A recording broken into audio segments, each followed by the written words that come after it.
Why do some people wake up and take over their day, while others wake up and immediately lose it? It's not talent. It's not motivation. It's not even discipline, at least not in the way most people think about discipline.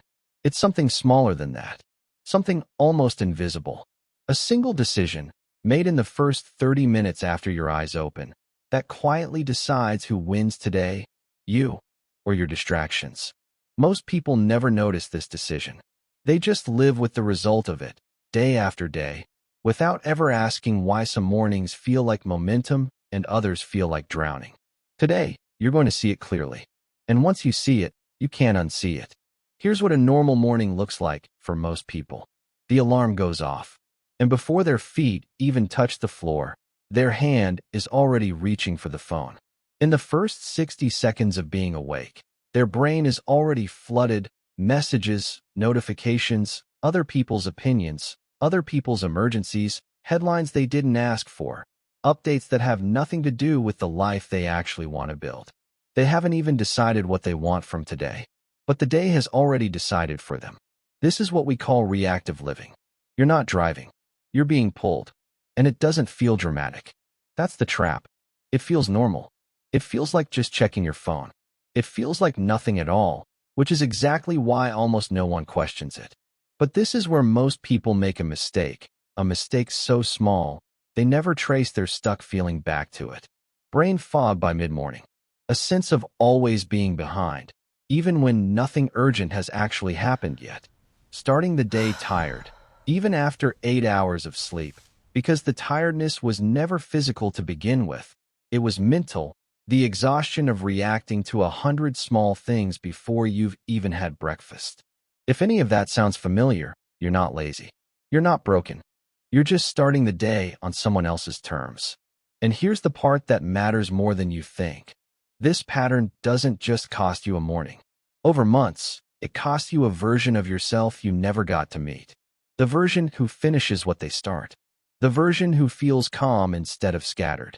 The version who looks back on a year and actually recognizes the progress, instead of wondering where the time went. Most people try to fix this in the wrong place. They try to fix it at night, promising themselves tomorrow will be different, or in the middle of the day, when they're already deep in the chaos and it's too late to change direction. But the truth is, the day is won or lost far earlier than most people realize. It's won or lost in a window most people are asleep for, or awake for but wasting. That window is the early morning, and specifically, the hour around 5 a.m. So why does waking up at 5 a.m. specifically change this? It's not magic. It's not a productivity trend borrowed from a billionaire's morning routine. It comes down to 3 things your brain simply does not get access to at any other hour of the day. First, silence. At 5 a.m., the world hasn't started asking things of you yet. No messages. No noise. No competing demands. Nobody needs anything from you yet. For a short window, you are the only voice in the room. And that's rare enough to be powerful, because for the rest of the day, you'll be responding to everyone else's priorities. This is the 1 hour where your priorities get to go first. Second, willpower. Your ability to resist distraction and make disciplined choices isn't unlimited. It's a resource, and it depletes the more decisions you make throughout the day, the more temptations you resist, the more small battles you fight. By the time evening comes, most people aren't lacking motivation. They're simply out of willpower, which is why the version of you at 9 p.m. rarely does the things the version of you at 6 a.m. swore they would do. At 5 a.m., that resource is full, untouched, which means the choices you make in this hour are the strongest, clearest choices you'll make all day. You are, quite literally, your most disciplined self in this window, whether you feel like it or not. Third, identity. This is the one people underestimate the most. Every time you choose to rise with intention instead of being dragged out of bed by obligation, you're not just completing a task. You're sending yourself a message, quietly, without saying a word.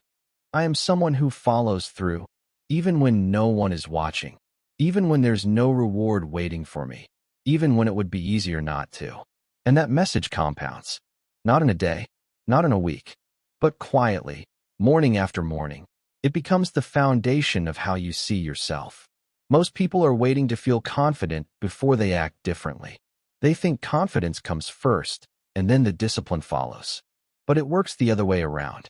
The action comes first. The identity follows. You don't think your way into a new identity. You act your way into one. And there is no cheaper, more repeatable way to do that than in the first hour of your day. This isn't a rigid checklist.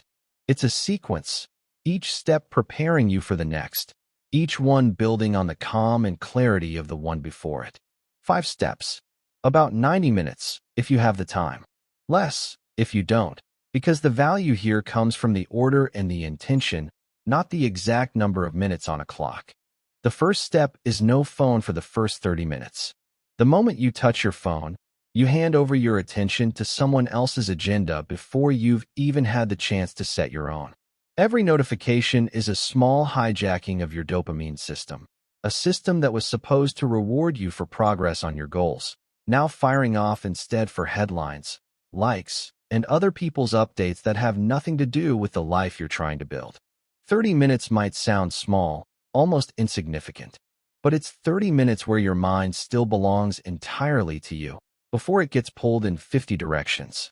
Protect it like it's valuable, because it is, and you will never get it back once it's gone. The second step is to hydrate immediately. After 6, 7, 8 hours without water, your brain is running on empty before you've even started the day. A glass of water first thing isn't a wellness cliche you've heard 100 times. It's fuel for the organ you're about to ask the most from. Clearer thinking, steadier energy, a body that isn't quietly fighting you before 6 a.m. even arrives. It's a small step, unglamorous, easy to skip, and exactly because of that, it's the first test of whether you'll follow through on the rest of the routine. The third step is 5 minutes of silence, gratitude, or prayer. This is the step people skip first, usually because it doesn't feel productive.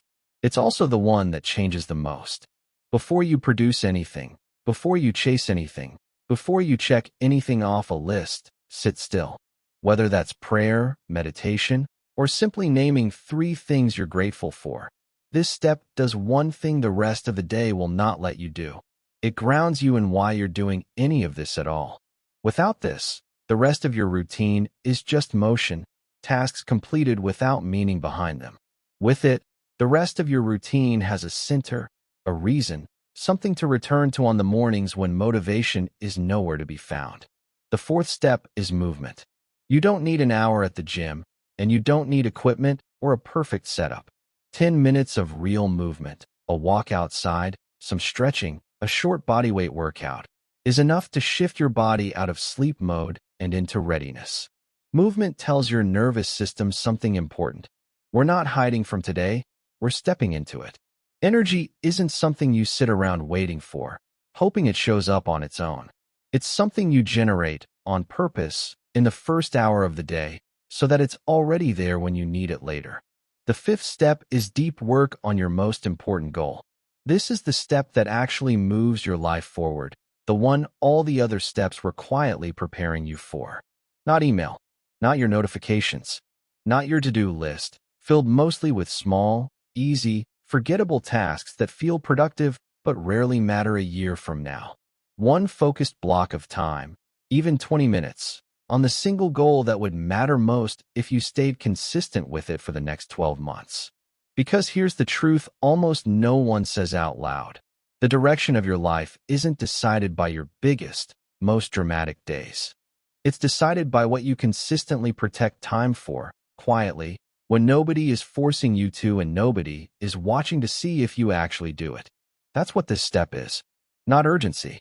Priority. And priority, repeated daily, is what separates people who talk about their goals from people who actually reach them. Now here's what actually happens if you hold on to this. Not for one morning, but for weeks at a time. Not tomorrow, not next week, but at day 30, day 60, day 90.